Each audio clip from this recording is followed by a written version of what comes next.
Hey everyone, it's Lori, and today we're going to talk about doing a protection spell for our pets. So this is Nala, and unfortunately she was diagnosed with cancer. Fortunately, we caught it soon enough, and she had surgery, and they were able to take a good section, so they got clear margins. So she is cancer free, and she's still with us. She's all healed and healthy, and she's going to turn 11 years old in July. So, we chose to do the medical side, and I also chose to do the spiritual working as well.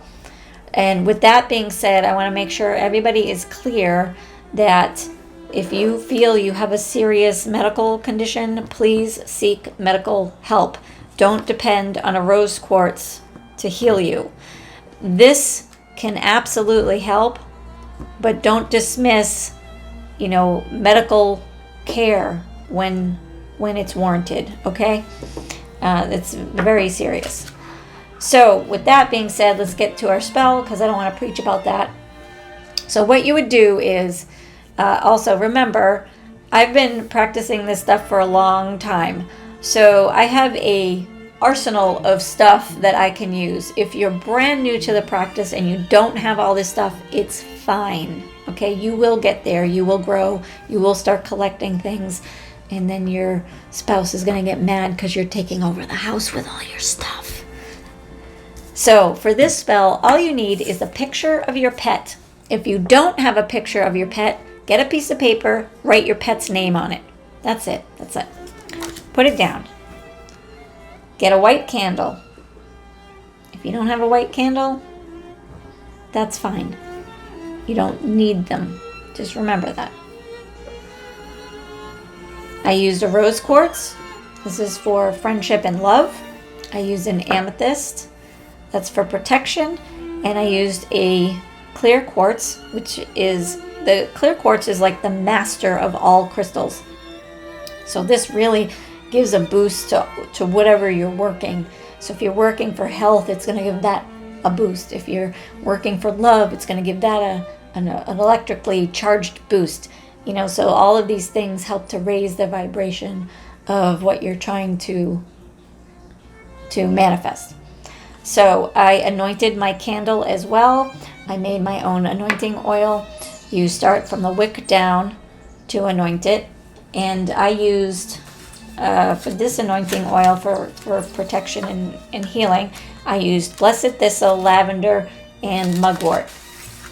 If you don't have those, it's fine. Again, don't worry. Other things you can use: salt, black salt, crushed eggshells. The other herbs that you could use is horehound, which is for protection and healing; angelica root, which is healing magic; sandalwood, which is for protection and healing workings. And sandalwood also helps for meditation. It enhances your meditation. And yarrow is also for courage and love. So you can use any of those in any combination your little heart desires, whatever you want to do. If all you have is salt, that's fine too. So I put the crystals in a triangle, and there's a reason for that. The number 3 has a lot of magical benefits to it, and I spoke about that in a previous video, so you'll have to go watch that, because I'm not talking about that in this one. So also the 3 herbs that I used in the anointing oil, I also sprinkled in a circle clockwise around the candle. So now that I have everything all set up, I use my Palo Santo, and I cast a circle. That's also in another video if you want to check that out. I cast my circle. I call upon the elements. You don't have to do those things. You can call a deity if something resonates with you. A lot of times I work with Ganesha. He is a giant elephant, and he is the remover of obstacles, and I really resonate with him a lot, so sometimes I'll pull him in too. And he likes hibiscus, so you can offer him some of that for thanking him. Because you always want to thank the entities that you call to aid you.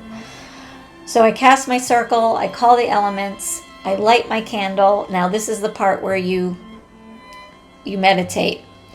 And I mean, I could read something off that I wrote that you could say, but it really is better if it just comes from your heart. You know, you want to envision, this is for healing and protection. So you want to envision your pet being surrounded by white healing light. And you just go from there, and you can say, you know, guardian spirits, I hereby ask, keep Nala within your grasp throughout each night and each passing day. Let Nala not be tempted to stray. You know, you can come up with, I like to rhyme things because you can remember them better. It's whatever, just let it come out of your heart, let it pour out. Even if it doesn't make sense, just let it come out, because this is healing for your pet. Envision them healed, envision them protected, envision them always being safe and loved, and may no harm come to them. So once you're done with your meditation portion of it, you can remove your crystals, snuff out the candle. All the herbs that you sprinkled on the picture, you can collect into your hand and put them in a fireproof bowl and burn them. And then you can use those ashes to make your black salt later on, because it's all, I mean, think about what we just did, healing and protection and blessing. So that's all supercharged with those things.